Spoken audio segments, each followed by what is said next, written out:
बिस्मिल्लाहिर्रहमानिर्रहीम, अस्सलाम वालेकुम। आप देख रहे हैं programme news today with Tanzila Mazhar. Programme में आपको खुश आमदीद कहते हैं। पाकिस्तान में जो सियासी इर्तिका का अमल है वो बहुत सारे नशेबो फराज का शिकार रहता है। पाकिस्तान में बहुत सारी सियासी जमातें आईं, बहुत सारी सियासी जमातों पर इल्ज़ाम लगाया गया कि ये इस्टेब्लिशमेंट ने लॉन्च की हैं। कौन किसकी गोद में बैठ कर सियासत में आया, कौन किसके कंधे पर चढ़ के इक़्तिदार में आया, कौन बैक डोर से आया, कौन चोरी छुपे आया, कौन मैंडेट चोरी करके आया। तो पाकिस्तान में बहुत सारी ऐसी कहानियाँ हैं जो सियासत के साथ जुड़ी हुई हैं। पाकिस्तान में कुछ पुरानी रवायती सियासी जमातें हैं जिन पर बहुत ज़्यादा लोगों को एतराज़ात हैं। पाकिस्तान में नई सोच की सियासी जमातें भी सामने आईं लेकिन उस तरह से कामयाब नहीं हो सकी। पाकिस्तान की सियासी जमातों पर, सियासी लीडर्स पर मोरूसी सियासत को फ़रोग देने का इल्ज़ाम भी लगाया जाता है, अकरबा परवरी का इल्ज़ाम भी लगाया जाता है, ऑल इन फैमिली पॉलिटिक्स का इल्ज़ाम भी लगाया जाता है। और हमने देखा कि जो पुरानी जमातें हैं उनको कई बार मौका मिला इक़्तिदार का और बार बार अवाम ने उनको वोट दिया, उनको मौका दिया हुक्मरानी करने का, और वो कितने वादे पूरे कर सके, कितने वादे पूरे नहीं कर सके, ये सब तारीख़ का हिस्सा है। पाकिस्तान में एक नई सियासी कुव्वत की बात जब शुरू हुई उसके बाद इमरान खान साहब की जमात सामने आई जिन्होंने बहुत सारे ऐसे नारे लगाए जो ताज़ा हवा का झोंका लगे बहुत सारे लोगों को, बिलखुसूस नौजवानों को। VIP कल्चर का खात्मा, करप्शन का खात्मा वगैरह वगैरह। लेकिन बदकिस्मती से इमरान खान साहब ना तो अपने वादों पर पूरा उतर सके, ना अपने किसी नारे को अमली शक्ल पहना सके, बल्कि जो उनका अंजाम हुआ उनकी हुकूमत का वो भी हमारे सामने है। अगरचे उनका सियासी बयानिया बड़ा मकबूल है लेकिन सिर्फ बयानिए से तो मुल्क आगे नहीं चलते और मुल्क में काम भी करना पड़ता है। एक बार फिर एक नई सियासी जमात की बात हो रही है, एक नई सियासी जमात, क्योंकि आपने इलेक्शंस के ज़माने में देखा था IPP बनी, इस्तेहकाम पाकिस्तान पार्टी, वो आज कहाँ है? उसमें बड़े बड़े लोग थे, उसका कुछ जिक्र नहीं है। परवेज़ खटक साहब ने अपनी एक जमात बनाई, वो कहाँ है? उसका कुछ पता नहीं। और कोई 150 के करीब सियासी जमातें पाकिस्तान में इलेक्शन कमीशन में रजिस्टर्ड हैं। वो जमातें कहाँ हैं, क्या करती हैं, ये एक अलग बहस है। नई सियासी जमात अवाम पाकिस्तान, जो कि साबिक वज़ीर आज़म पाकिस्तान शाहिद हक़ान अब्बासी साहब ने और साबिक वज़ीर ख़ज़ाना है मिफ्ता इस्माइल साहब, वो उसके रुए रवां हैं, मेन जो चेहरे हैं, वो नया नारा लेके आए हैं। कल उन्होंने अपने सोशल मीडिया पे पहला जो मैसेज है अपनी जमात का उसको लॉन्च किया है। अब इस जमात ने लॉन्च होना है। ये जमात क्या नया करेगी? जो अशराफिया ने अपने पंजे गाड़े में इस पूरे निज़ाम पे, क्या उसको चैलेंज कर पाएगी? स्टेटस को ख़त्म करने के लिए क्या करेगी? जिन इस्लाहात की पाकिस्तान को ज़रूरत है उसके लिए क्या करेगी? और फिर जो सबसे बड़ा सवाल है, इक़्तिदार में आए बग़ैर आप इस निज़ाम को कैसे बदल सकते हैं? ये सवाल भी ज़ाहिर इस जमात से पूछा जाएगा। और अगर इक़्तिदार में आना है, उसके तरीके भी पाकिस्तान में सभी को पता है, जो आज़मूदा तरीके हैं कि आपने इक़्तिदार में आना है तो आप इस्टेब्लिशमेंट से दोस्ती करके इक़्तिदार में आ सकते हैं, उसके अलावा शायद मुश्किल है। ये भी एक सोच पाई जाती है पाकिस्तान में। तो ये तमाम जो चीज़ें हैं वो भी हम बात करेंगे जनाब अवाम पाकिस्तान पार्टी के हवाले से, और साथ ही साथ जो मुल्क को इस वक्त चैलेंजेस दरपेश हैं। बजट का मामला अटका हुआ है। पाकिस्तान पीपल्स पार्टी के बाद MQM ने भी बजट पर तनकीद शुरू कर दी है। फ़ारूक सत्तार साहब ने कह दिया जनाब कि ये मुल्क की बका और सलामती के लिए ख़तरा है। तो बजट फिर कैसे पाकिस्तान मुस्लिम लीग नवाज़ ने बना लिया अपने इत्तेहादियों को ऑन बोर्ड लिए बगैर। पीपल्स पार्टी जो सबसे अहम इत्तेहादी है वो भी अभी तक राज़ी नहीं हुई। बिलावल साहब की मुलाकात हुई है शहबाज साहब से, लेकिन कोई नतीजा खेज़ मुलाकात नहीं थी। वफाक और खैबर पख्तूनख्वा बिजली के मामले पर आमने सामने हैं, बार बार आमने सामने आते रहेंगे। ये मामला किस तरफ को जाके बैठेगा? मुल्क में सियासी इस्तेहकाम की ज़रूरत है, सियासी डायलॉग की ज़रूरत पर सब इत्तफाक करते हैं। वो डायलॉग का आगाज़ क्यों नहीं होता? नवाज़ शरीफ साहब जो सीनियर पॉलिटिशियन हैं, उनकी जमात की हुकूमत है वफाक में, पंजाब में, क्या वो ये इनिशिएटिव ले सकते हैं? और ये इनिशिएटिव लेने का और क्या तरीक़ेकार हो सकता है कि तमाम लोग टेबल पे बैठें? ये तमाम इशूज़ हम रखेंगे जी। हमारे साथ मौजूद हैं साबिक वज़ीर आज़म पाकिस्तान शाहिद हक़ान अब्बासी साहब। बहुत शुक्रिया शाहिद हक़ान अब्बासी साहब, आपने वक्त दिया। अब्बास साहब, सबसे पहले तो हमने कल देखा आपने सोशल मीडिया पे जो पहला मैसेज था, इट सीम्स कि वो आपका शायद एजेंडा है, वो आपका प्रोग्राम है आपकी जमात का, लेकिन वो वैसे ही नारे हैं, वैसी ही चीज़ें हैं जो सारी जमातें करती हैं। MQM का मंशूर देखें, नून लीग का मंशूर देखें, पीपल्स पार्टी का मंशूर देखें, नया क्या होगा, मुख्तलिफ क्या होगा? देखिए, हम मंशूर की बात नहीं कर रहे, हम मसाइल और उनके हल की बात कर रहे हैं। आज मुल्क की बदकिस्मती ये है कि कोई उम्मीद ही नज़र नहीं आ रही, क्योंकि जो 3 बड़ी जमातें हैं वो तीनों इक़्तिदार में रह चुकी हैं। 1-2 आज इक़्तिदार में हैं आज भी, और एक अपोजिशन में है। उन दोनों की तीनों की परफॉर्मेंस इक़्तिदार में और अपोजिशन में क्या है वो सबके सामने है। आज मुल्क की सियासत नफ़रत में बदल गई है, दुश्मनी में बदल गई है, और मुल्क तेज़ी से जो ज़वाल के रास्ते पर था आदमी उस पर चल रहा है। लोग मायूस हो रहे हैं, नौजवान मायूस हो रहे हैं। तो इसमें कम से कम मुल्क के मसाइल की बात करने वाला कोई प्लेटफॉर्म होना चाहिए। मंशूर आप तीनों जमातों के देखें एक ही जैसे हैं। हम मंशूर की बात नहीं कर रहे। मंशूर में आप जो मर्जी लिखते रहें, ना उसको बाद में को पढ़ता है ना देखता है ना उस पे अमल। आज जो शहबाज साहब ने जो मंशूर दिया था इलेक्शन से 5 दिन पहले, उसको आज 4 महीने भी नहीं हुए और ख़ुद भी भूल गए। उसको पढ़ लें कि उन्होंने क्या लिखा था और क्या किया उसके बाद। तो इसलिए आज ये सवाल कीजिए क्या मुख्तलिफ है, ये हर आदमी सवाल करता है और ये हक भी है। मुख्तलिफ ये है कि हम सिर्फ नारे की बात नहीं कर रहे, हम बात कर रहे हैं एक जमात की जिसमें सलाहियत होगी, जिसमें इंटेग्रिटी होगी, जिसमें क्रेडिबिलिटी होगी, जिसके जो लोग हैं वो तजर्बा रखते होंगे, उन्होंने सीखा होगा सियासत में, सियासत से बाहर। हमने अभी तक किसी शख्स के पास जाकर उसको जमात में हमने नहीं कहा कि आप शामिल हों। तो हम इलेक्टेबल्स इकट्ठे नहीं कर रहे। तो हमारे साथ जो आज लोग हैं वो लोग हैं जो मसाइल का हल जानते हैं, जो अपने शोबे में एक्सपर्ट्स हैं। तो हम वो खुद जमात में शामिल हुए चाहते, क्योंकि आज हर आदमी मुल्क के हवाले से परेशान है, वो अपना किरदार अदा करना चाहता है। तो ये हमारी कोशिश है कि मुल्क को एक ऐसी जमात मिले, अवाम को एक ऐसा मौका मिले अपना वोट डालने का, जो ये सलाहियत रखते हों कि मुल्क के मसाइल हल कर सकें। आपने कहा इलेक्टेबल्स नहीं होंगे पाकिस्तान में। ज़ाहिरी बात है, अगर आपके पास कोई प्रोग्राम है जो कि एक सियासी प्रोग्राम है जिसमें आपको लगता है मसाइल हल होंगे, इक़्तिदार में जाए बगैर वो प्रोग्राम नाफिजुल अमल हो नहीं सकेगा। तो अवाम भी, आपको पता है कि आपको पता है ना, हमारे यहाँ तो सियासी जमातों की हवाएं चलती हैं, फिर अवाम उधर वोट डालना शुरू हो जाते हैं। ऐसे ही है आपको लगता है, या अवाम आपको लगता है कि तब्दील हो चुके हैं और अवाम अब देखेंगे कि प्रोग्राम किसका क्या है, नीयत किसकी क्या है? आपने चॉइस देनी है ना। अगर चॉइस नहीं होगी तो फिर अवाम क्या करेंगे? जब आप उनको चॉइस देंगे, और मैंने जो बात की है, मैंने कहा हम इलेक्टेबल्स इकट्ठे नहीं कर रहे। आपने शुरू में कहा जो सियासी जमातें बनती हैं, जितनी सियासी जमातें बनी हैं आज तक, वो एक मकसद के लिए बनाई गई, वो बनी नहीं है। वो ग्रास रूट से नहीं आई, वो इलेक्शन के करीब बनती हैं, इलेक्शन में मकासद हासिल करने के लिए, और उसके बाद वो गायब हो जाती है। ये आपके सामने एक लंबी फहरिस्त है, मैं उसमें जाना नहीं चाहता। तो ये अल्हम्दुलिल्लाह एक ग्रास रूट्स की जमात है जो मुल्क के मसाइल की बात कर रही है, जो इलेक्टेबल्स इकट्ठे नहीं कर रही। जब हम जमात को ग्रो करेंगे तो यकीनन ऐसे लोग आएंगे जो इलेक्शन लड़ते हैं।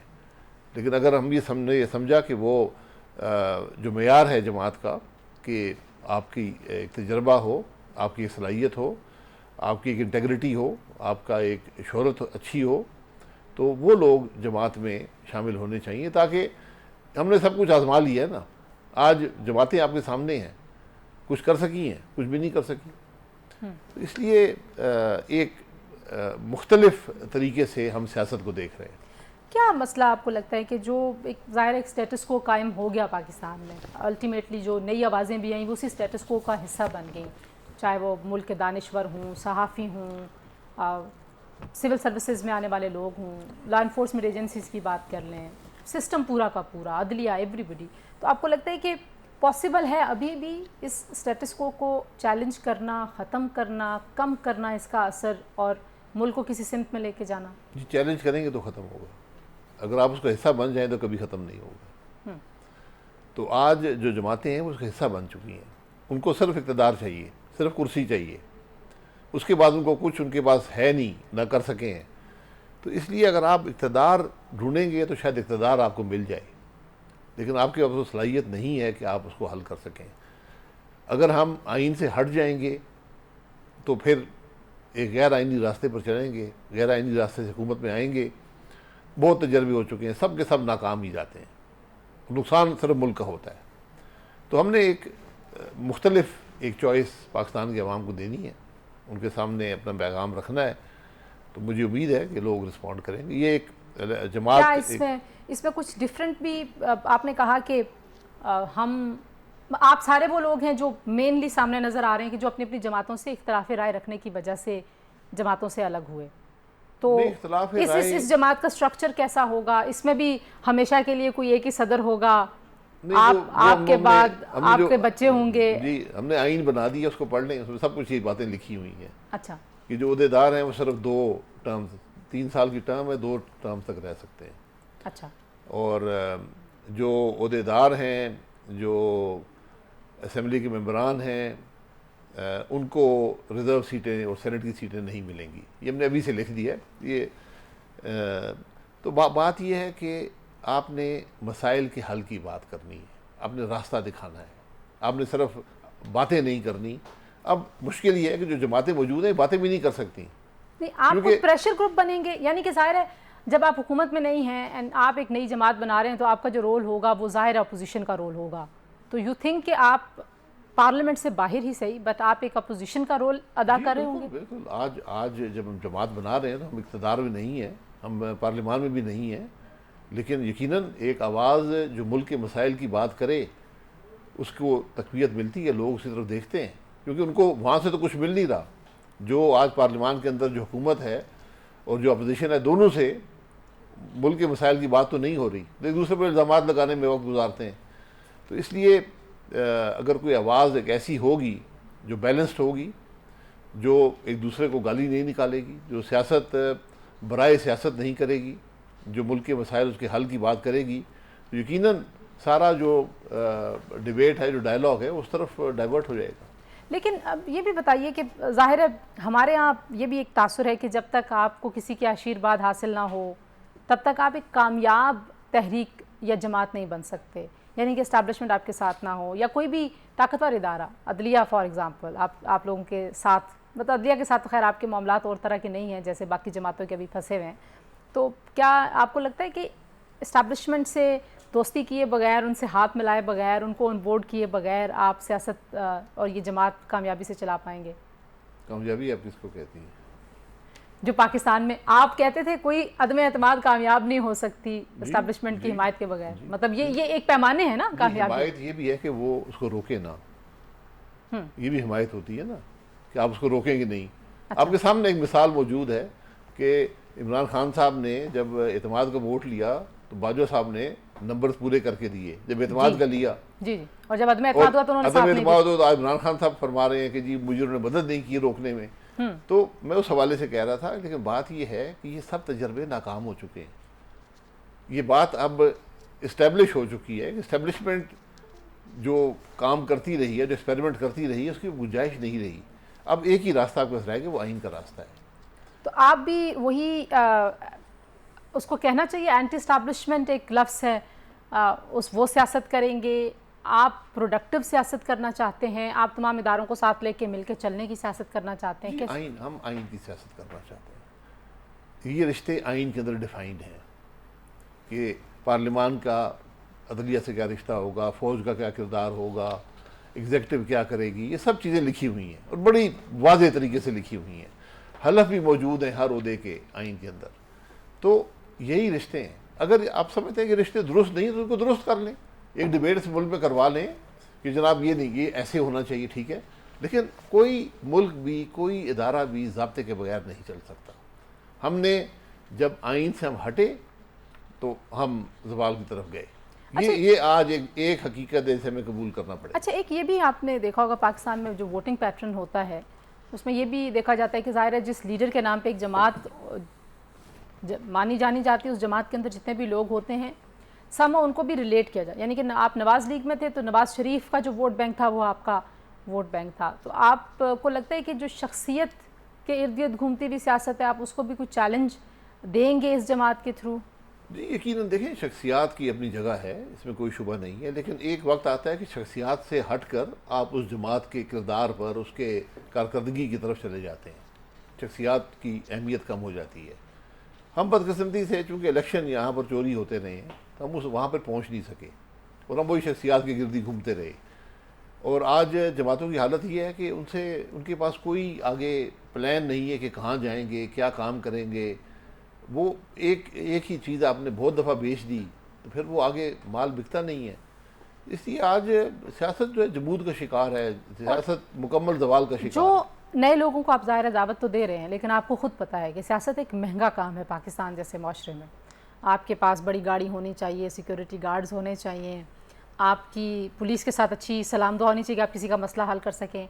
तो ये इस कल्चर में नए लोग, उनके लिए क्या कैसे आप उनको गाइड कर रहे हैं, कैसे इस कल्चर को, क्योंकि ज़ाहिर है पैसा हैज़ बिकम अ रियलिटी है हमारी पॉलिटिक्स में, उसके बगैर आप सियासत कर नहीं सकते। यानी कि मैं आज सियासत करना चाहूँ तो मैं सोचूंगी मेरे पास पैसे नहीं है तो कैसे करूँ। कैसे करना चाहिए, मेरे पास ना बड़ी गाड़ी है, ना सिक्योरिटी गार्ड है, ना पुलिस से कोई ताल्लुक है। आप एक बड़े आदमी है ना? नहीं, बड़े आदमी नहीं, मैं सियासत पूरी ज़िंदगी ऐसे की है, और बहुत से लोग ऐसे सियासत करते हैं जो आपको नज़र आते हैं कि बड़ी गाड़ियाँ हैं और साथ 20 सिक्योरिटी गार्ड, बड़े कम लोग हैं। लेकिन हमने उसको एक रोल मॉडल बना लिया सियासत में।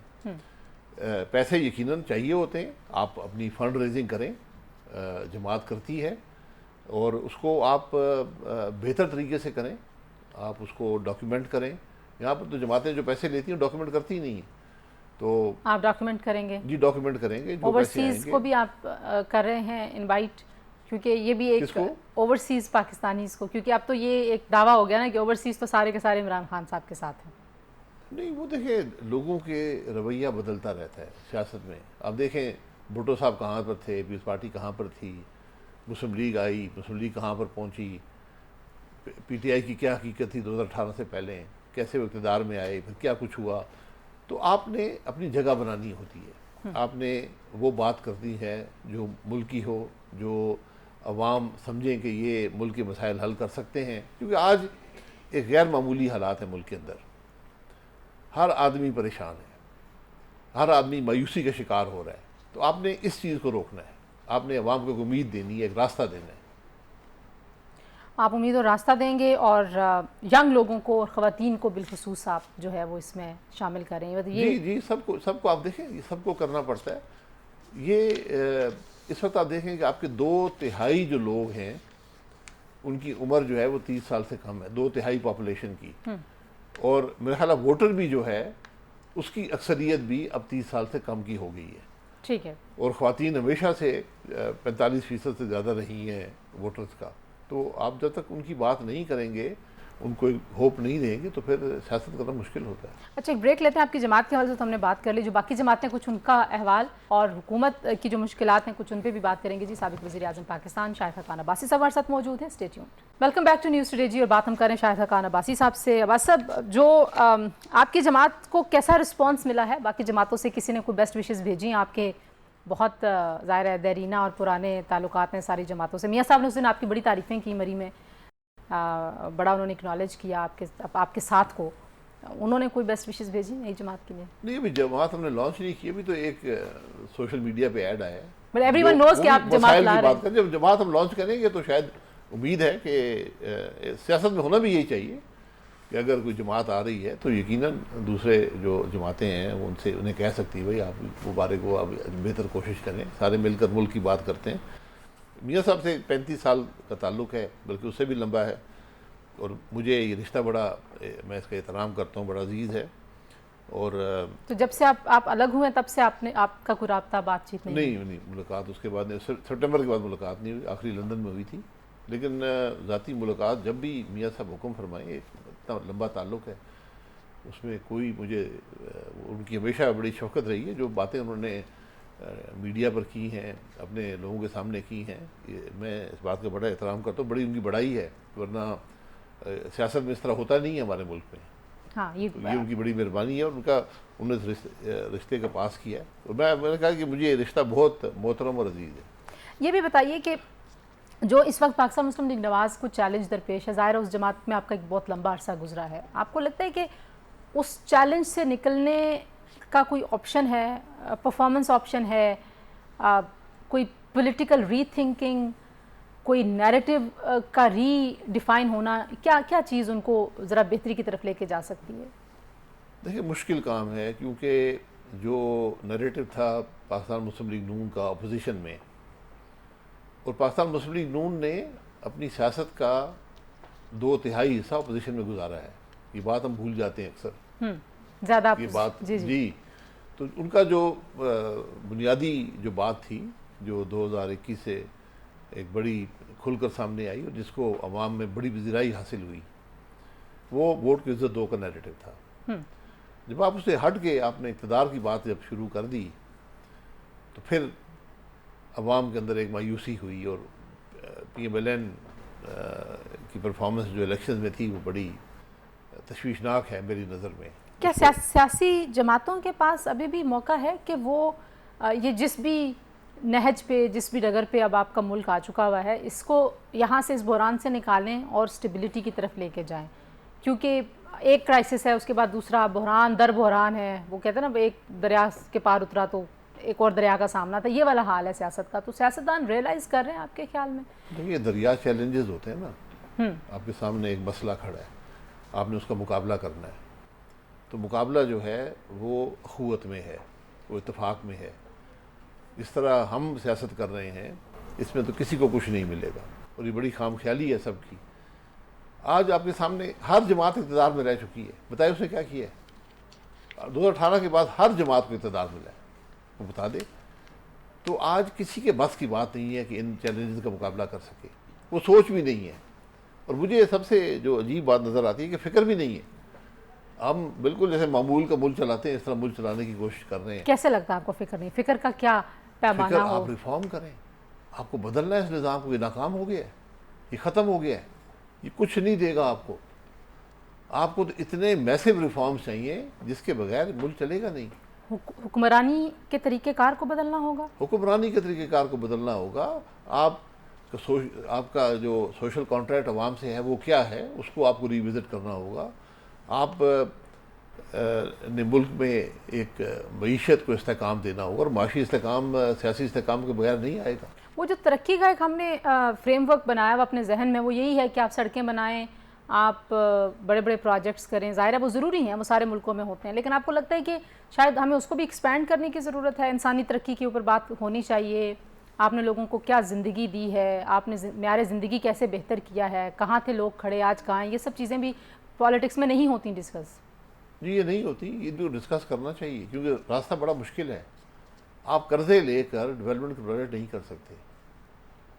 आपने अब अपने जो वसाइल हैं उनको इस तरीके से इस्तेमाल करना है कि आपके मुल्क में ग्रोथ आए, जॉब्स क्रिएट हों, नौजवान को उम्मीद मिले। आज तो हमारी हकीकत ये है कि आप के पास जो कुल आमदन है हुकूमत की, वफाक की, वो सिर्फ सूद अदा करती है, बल्कि वो भी पूरा कई साल नहीं अदा कर सकती। लेकिन अब ये भी बताइए कि अब जो आया है बजट, जाहिर है हम एक इवेंट के ऊपर डेलिब्रेशन करना शुरू हो जाते हैं। आपको लगता है कि सिर्फ बजट के ऊपर जो सियासी जमातें इस वक्त नाराज़ नज़र आ रही हैं, पीपल्स पार्टी नाराज़ है, MQM तनकीद कर रही है, मुश्किल था, ये चैलेंज है नवाज लीग के लिए कि एक तरफ आपने इत्तेहादी भी बनाया हुआ है पीपल्स पार्टी को, वो आपके किसी फैसले को ऑन भी नहीं करते, फिर वो गिला भी उनका ये है कि हमें ऑन बोर्ड नहीं लिया। तो ये ऑन बोर्ड ना लेने का तो नून लीग के बारे में बहुत सारे लोगों का गिला रहता है। देखिए, आपको अगर आप इत्तेहादी हैं तो ऑन बोर्ड तो लेना चाहिए, एतमाद में लेना चाहिए, लेकिन हमारे मुल्क की हकीकत भी आपके सामने है कि बजट यही बनेगा, आप जो मर्जी कर लें। ये ठीक बजट बना है? ठीक नहीं, तो बजट सारे गलत हैं, क्योंकि आपने जब रिफॉर्म नहीं करेंगे, आपको बजट वो बनाना है कि हम आज तकलीफ उठाकर कल को बेहतर कर लें। आपके बजट में कोई ऐसी बात नहीं है, आप सिर्फ आज गुजार रहे हैं अवाम पे मजीद तकलीफ डाल के। मैं वही कहने लगी थी, तकलीफ तो कम नहीं हो रही, अवाम की तो नहीं हो रही, तकलीफ तो बढ़ेगी। आप जिस पर मैं आपको अगले 10 साल इस तरह का बजट बना, मैं 10 साल का बना के दे देता हूँ, कोई मुश्किल काम नहीं है। जिस तरह आपने बजट बनाया, आपने कोई रिफॉर्म नहीं किया, आपने कोई रास्ता नया नहीं निकाला, आपने कोई अपने अखराजात में कमी नहीं की। ये हम इतना अपनी तरफ से एक्सपीरियंस्ड एक आदमी लेके आए हैं जिसने बैंकिंग सेक्टर में काम किया हुआ है, बड़ा उनका नाम है, तो आपको लगता था कि कुछ नया कर सकते थे वो? देखिए, एक क्या नया करेंगे? आप किसी को बिठा दें, यही बजट बनेगा। बजट तो ये 10 मिनट का काम है, इसमें क्या करना है आपने? ये इस तरह मामला। क्या शहबाज शरीफ सब रिफॉर्म्स कर सकते हैं? ये मौका था, करते ना। नहीं, अभी तो जब आपका पहला साल होता है, जिसको 100 डेज वाली बात करते हैं, उसी में आप पहले भी 16 महीने हुकूमत करके गए हैं। आपने सब बातें सुनी हैं कि हमने करना क्या है, आपने कुछ नहीं किया। आपने वही चीज़ें पुरानी, बस यहाँ से इसको टैक्स लगा दो, ये इस पर और टैक्स लगा दो, तो 4000 अरब का आपने इजाफी हुकूमत ने आमदन की, एक इकॉनमी में ग्रोथ ही नहीं है। यानी 4000 अरब इस मुल्क के अवाम मज़ीद जेब से निकाल कर हुकूमत के हवाले करेंगे, जो उस 4000 अरब को सूद में खर्च कर देगी। ये आज हमारी हकीकत है। जो कहीं पे इस्तेमाल नहीं हो रहा हो, कोई प्रोडक्टिव उसका यूज। बैंकों के पास जाएगा, बैंक डेट सर्विसिंग में आप दे रहे हैं और बस जी डेट सर्विसिंग में दे रहे हैं। आपकी तमाम जो मदें हैं, अखराजात हैं हुकूमत के, वो एक तरफ और सूद उससे बड़ा है। आपके दिफा, आपका हुकूमत चलाना, आपकी डेवलपमेंट, ये सब इकट्ठे कर लें और सूद इनसे ज़्यादा है। ब्रेक के बाद वापस आते हैं, कुछ सियासी हालात की बात भी करते हैं। बजट आप कह रहे हैं यही बन सकता है और ज़ाहिर है हालात हमारे सामने हैं, IMF से हम जान छुड़ा नहीं पा रहे और उसके लिए कुछ करना पड़ेगा, मुश्किल काम। वो कैसे होंगे, ब्रेक के बाद उस पर बात करते हैं। हमारे साथ रहिए। Welcome back to news today. बात हम कर रहे हैं शाहिद खान अब्बासी साहब से, साबिक़ वज़ीर-ए-आज़म पाकिस्तान। अच्छा, आप वज़ीर आज़म क्योंकि रहे हैं तो वो कहते हैं ना कि बहुत सारे लोग ये कहते हैं जब आप उस कुर्सी पे बैठते हैं ना फिर आपको अंदाज़ा होता है। जैसे खान साहब भी कहते थे मैं ये कर दूंगा, 90 रोज़ में करप्शन ख़त्म हो जाएगी, पता नहीं कितने बिलियन बाहर जो लूट के गए वापस आ जाएंगे। फिर वो बैठे उस कुर्सी पे तो उन्होंने कहा कि नहीं ये तो हालात बड़े ख़राब हैं। PDM वालों को भी हम जब पूछते थे कि भाई तुम लोग कह रहे थे कि खान साहब ने बेड़ा गर्क कर दिया, हम आके सही कर देंगे, तो उन्होंने कहा नहीं, जब हम हुकूमत में आए हमें पता चला कि बहुत चीज़ें मुश्किल हैं। तो क्या मुश्किल होती है जब आप ख्याली होती है, आपने मेहनत नहीं की होती ना। आप अपोजिशन में इसीलिए बैठते हैं कि आप मेहनत करें, आपको पता हो मुल्क के मसाइल क्या हैं, उनका हल क्या है, ताकि आप हुकूमत में आए तो उसका हल शुरू कर दें। तो वो यहाँ पर मेहनत तो कोई करता नहीं है, ब्रीफिंग चलती रहती है। जैसे खान साहब भी ब्रीफिंग्स देते रहते हैं। से मुल्क नहीं चलते, ये आपकी विजन होती है। अगर आप ये समझेंगे कि मुझे ब्यूरोक्रेसी ब्रीफिंग देगी और मैं मुल्क चला दूंगा, तो वो इस तरह मुल्क नहीं चलते। विजन आपने देनी है कि मैंने कैसे मुल्क को तरक्की देनी है, मैंने कैसे महंगाई को कम करना है, मैंने कैसे मईशत को बढ़ाना है। इन सब के लिए आपको सियासी इस्तेहकाम चाहिए। आपको उस इलेक्शन से आना पड़ता है जो अवाम की राय हो। आप चोरीशुदा इलेक्शन से आएंगे, अब नहीं काम कर सकेंगे, कुदरत का भी कोई निज़ाम है। अब जो चैलेंज है वो ये है कि ये इलेक्शन चोरी का था, इस वजह से आपके पास मैंडेट नहीं है, सो आपके पास वो कॉन्फिडेंस भी नहीं है। जी ये प्रॉब्लम है। यही मसला इमरान खान साहब का था, ये कोई नई बात नहीं है, लेकिन हर हुकूमत का मसला रहता है। जाहिर है जब दोबारा इलेक्शन की बात होगी तो आपको वो दबाव चाहिए, अवामी दबाव, जो अवामी तहरीकों में होता है, दुनिया भर में होता रहा है। यहाँ पे वो अवामी तहरीक नहीं है एज सच। एक जमात प्रोटेस्ट करने की कोशिश कर रही है। सब में अकल तो है ना, अब मुहब्बे वतन तो है ना। आपसे नहीं चल रहा मुल्क, इस बात की तरफ ये चल रहा है तो बड़ी अच्छी बात है, फिर चलाएं। मुझे चलता हुआ नजर नहीं आता। चलाने वालों को लग रहा है कि चल रहा है, नहीं लगने से, उनके लगने से नहीं होता ना। हो क्या रहा है, बजट आपके सामने है, मुल्क से इन्वेस्टमेंट बाहर जा रही है, मुल्क से नौजवान बाहर जा रहे हैं। आपको आज कोई जो पढ़ा लिखा आदमी है, जो काबिल आदमी है, जिसको बाहर जगह मिल रही, वो जा रहा है सही ओपनली। मैंने जिंदगी में ये हालात नहीं देखे। हर आदमी बात कर रहा है बाहर जाने की, कहते हैं मेरे बच्चों का मुस्तकबिल नहीं है, मैं बाहर जाऊंगा। आप कहते हैं सियासी डायलॉग, और 6, 7, 8 लोगों की बात है, वो डायलॉग शुरू क्यों नहीं हो पा रहा? जैसे मैंने इब्तदाई में भी कहा कि नवाज शरीफ साहब सीनियर पॉलिटिशियन हैं, जरदारी साहब सीनियर पॉलिटिशियन हैं, आप समझते हैं कि मफाहमत, फिर मौलाना साहब भी हैं, बड़े बुर्दबार आदमी हैं, वो टेबल पे क्यों नहीं इकट्ठे हो पा रहे अगर वाकई सब ये चाहते हैं कि ये मुल्क तरक्की करे? सबको इक़्तिदार भी चाहिए ना। जिस दिन इक़्तिदार को एक तरफ कर देंगे तो हल नज़र आ जाएगा। हर एक को कुर्सी चाहिए, कुर्सी की सियासत से बाहर निकलेंगे और कुर्सियों में है कुछ नहीं। कुर्सियाँ आपको सलाहियत नहीं देती, कुर्सियाँ आपको मुल्क के मसाइल का हल नहीं देती। ये आपने, और आज जिस नहज पे हम खड़े हैं, आज सबको इकट्ठे मिलकर काम करना पड़ेगा। ये फैसले ऐसे हैं जो कोई एक जमात नहीं कर सकती। तो आपको लगता है कि जो यहाँ पे हुकूमत करने का तरीक़ाकार है, हुकूमत बनाने का तरीक़ाकार है, पार्लियामान को चलाने का तरीका, मतलब ये सब चीज़ें रीविज़िट होने का टाइम है? जी बिल्कुल नहीं, रीविज़िट नहीं करें, आइन के मुताबिक कर देना। नहीं, और अगर आइन में कोई खामी है उसको दूर हाँ, करना। अगर वो नहीं चल पा रहा, जो निज़ाम आपने, आइन लोगों ने ही बनाया ना, ये एक डिबेट से होगा ना। पॉलिटिकल पार्टीज बैठेंगी और आपको अदलिया और फौज को भी शामिल करना पड़ेगा। वो सब हिस्सेदार हैं इक़्तिदार के अंदर, मुल्क को चलाने में आज तो why don't you initiate that? नहीं, मेरा ताल्लुक नहीं है ना। जो आज इक़्तिदार में हैं, जो पार्लियामान में आए हैं, जो पार्लियामान में अपोजिशन में बैठे हैं, आज बैठे, मैं भी बैठने को तैयार हूँ। मैं ना किसी को नहीं करूँगा। इनिशिएटिव मेरे पास नहीं है।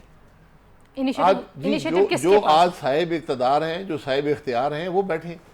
लेकिन मैं तो ना साहिब इक़्तिदार हूँ ना साहिब इख्तियार हूँ। लेकिन आप ये देखिए ना कि जो इससे हासिल वसूल आप करना चाहते हैं इस डायलॉग से, यानी कि आप या आप जैसे जितने भी लोग ये जो सोचते हैं, वो हासिल वसूल जो है वो उसी इक़्तिदार पे कट लगाएगा। तो वो क्यों बैठेंगे? इनिशिएटिव कोई और ले ले। क्यों बैठेंगे? अगर वो चला सकते हैं तो ज़रूर चलाएं। अगर वो ये समझते हैं कि हमने इलेक्शन चोरी करके आ गए हैं, अमूल चला, ठीक है, सो बिस्मिल्लाह आप चलाएं ना, लेकिन कोई प्लान बता दें। आपसे चल सकता नहीं है। ये कुदरत के असलूब की नफ़ी है।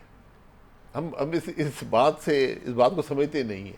एंड व्हाट अबाउट, ज़ाहिर आप बाकी जमातों से भी बातचीत करेंगे मुख्तलिफ इशूज़ पे, यू थिंक जी बिल्कुल, डायलॉग करेंगे आप पीपल्स पार्टी से, हम हर एक से, पीटीआई से? जी हमारा किसी से झगड़ा नहीं है। वहाँ तो झगड़े हैं ना, तुमने मुझे जेल में डाला, मैं तुम्हें जेल में डाल दिया, मैं ये तुम्हें ये किया, मैं ये कर दूंगा। इन बातों से बाहर निकलना पड़ेगा। आपके तो केसेस खत्म हो गए, तो आप वो उस नहीं, पे मेरे आप, केस मौजूद हैं, मेरे भी केस चल रहे हैं। वो एक खत्म हो गया ना। मेरे कहने पे ख़त्म नहीं हुए। मैंने बार बार कहा कि खुदा के लिए इन केसों को चलाएं, लेकिन जब आप झूठे केस बनाएंगे तो वो नहीं चलते फिर आपसे। कोई और इनिशिएटिव ले सकता है, अदलिया इनिशिएटिव ले सकते हैं, अदलिया काम ले नहीं ले, है। फौज ले ले, लेकिन अदलिया मशवरे तो दे रही है ना, काम नहीं है उनका। लेकिन इनिशिएटिव ले लें, ये कह दें ये कर सकते हैं, सो मोटे इख्तियारात हैं, वो कहें कि बैठे सारे सियासतदान। या देखिए, आपको सबसे पहले इतराफ़ करना पड़ेगा कि हमसे मुल्क नहीं चल रहा। आज मुल्क मुश्किल में है, और सिर्फ मुश्किल में नहीं है, बेपनाह मुश्किल में है। ये बात की है किसी ने? हम तो मुल्क ऐसे चला रहे हैं जैसे बिल्कुल मामूल के मुताबिक मुल्क चल रहा है, मसाइल कोई नहीं, हम कर रहे हैं काम। आप क्या काम कर रहे हैं?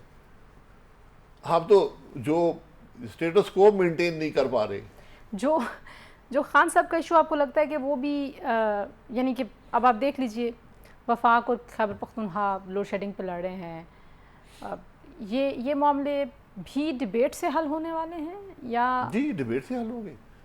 बड़ा आसान काम है, हवाले कर दें सूबों के बिजली का निज़ाम, बगैर लोड शेडिंग के चला लें। वो इख्तियार तो सूबों के पास है ना, पुलिस भी उनकी है, इख्तियारात भी उनके पास हैं, एडमिनिस्ट्रेशन सारी उनकी है। आप बिजली बनाकर कहें ये ठीक है, ये तुम्हारी ये सूबे की कंपनी है, उनके हवाले कर दें बगैर पैसे के, ये सब तुम रख लो और अब बिजली तुम बेचो, हम तुम्हें बिजली बना के देंगे, ये लो, हमें कीमत अदा कर देना। तो इससे ये मामला हल हो जाएगा। भाई उनको वो कह रहे हैं ना, लोड शेडिंग नहीं होनी चाहिए, भाई नहीं होनी चाहिए, ठीक है, आप मैनेज कर लें। जी आपने वसाइल सूबों के हवाले कर दिए, आपने जिम्मेदारियां नहीं दी। डेवोल्यूशन करनी है तो पूरी करें। जी आपके ऐसे डिस्कोज मौजूद हैं जिसकी आधी बिजली जो उनको मिलती है चोरी हो जाती है, और उसका असर आप पूरे मुल्क में देख रहे हैं कि आपकी तमाम कंपनियां तबाह हो गई हैं, आपका पूरा मीशत बैठ गई है सिर्फ एक इस बिजली के निज़ाम से।